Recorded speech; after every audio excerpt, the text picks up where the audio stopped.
अगर तारा लोग का देश हो जाए एगो छोटा सा देवी गीत थोड़ा सा एगो गा देता है काहे कि कोनो कार्यक्रम के एगो रूल है नियम है उ होई त ठीक लागी ना हो।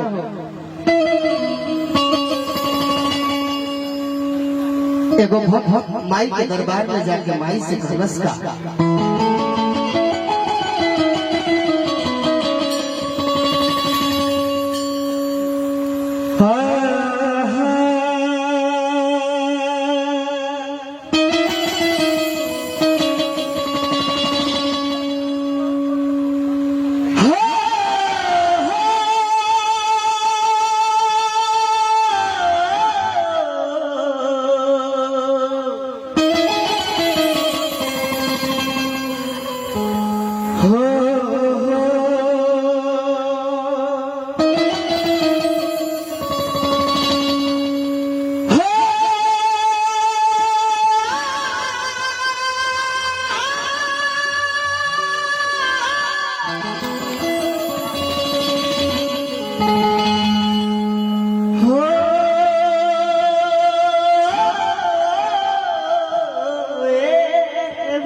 मैया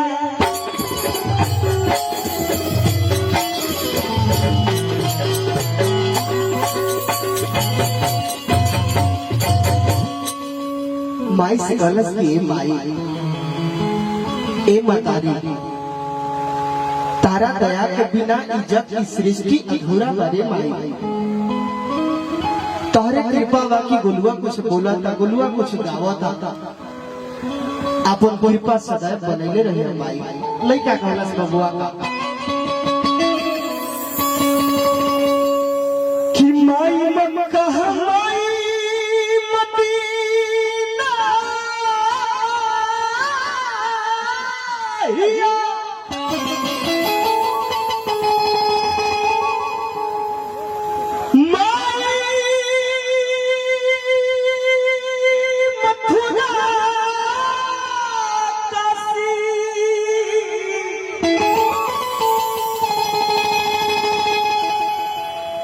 इतने ना भैया कीजिए माई के करी न पूजा धर्म सपनासी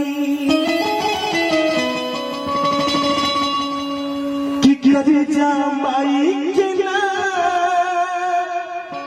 चुकलो भगवान हो तो महिमा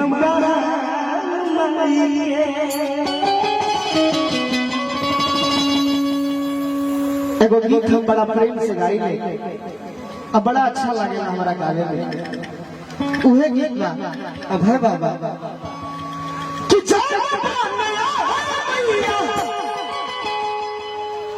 हर सिकरियों में डोले हो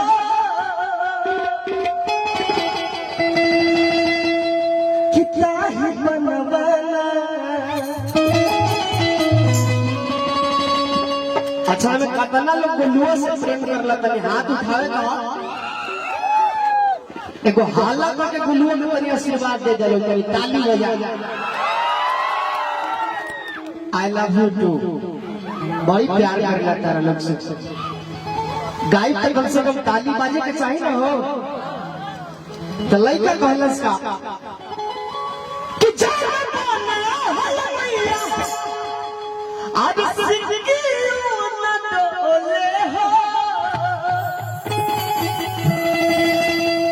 कितना ही बनवाना कितना ही बनवाना तो मैया मरी अपनी ससुरवा होता ही बनवाना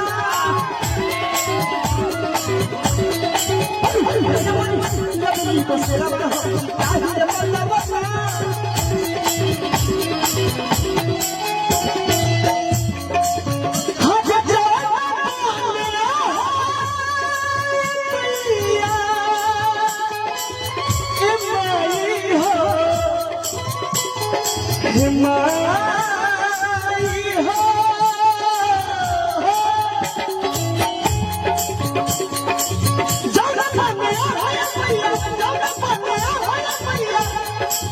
आज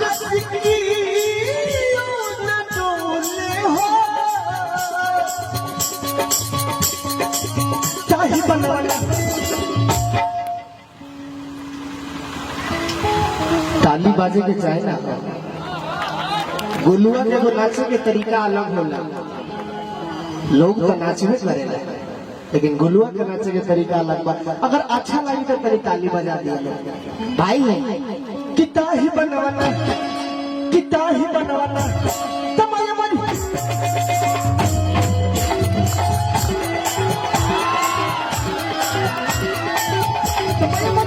नबली बसरवा आही मन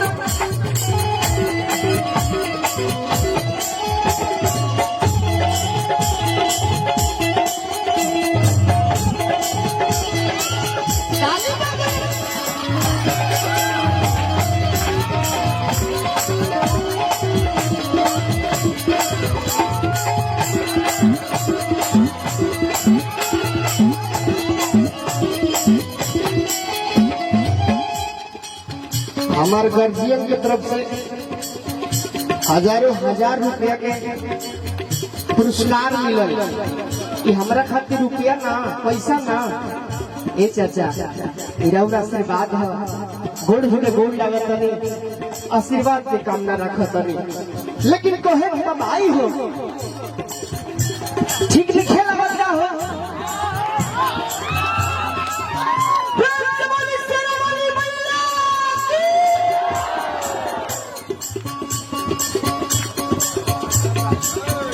लेकिन बहुत मजा होता प्रोग्राम करके,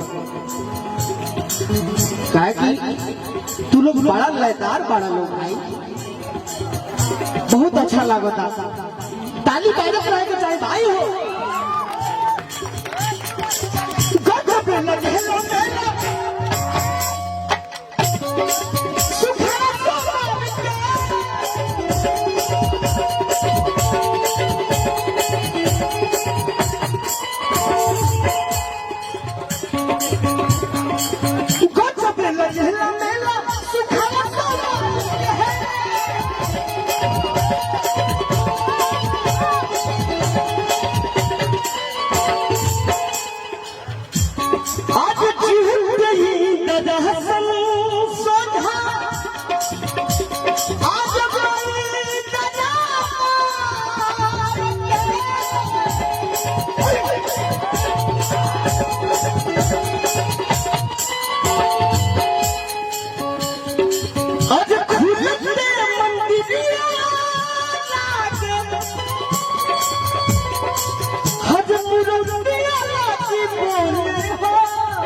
हमारा काका के तरफ से बहुत पुरस्कार।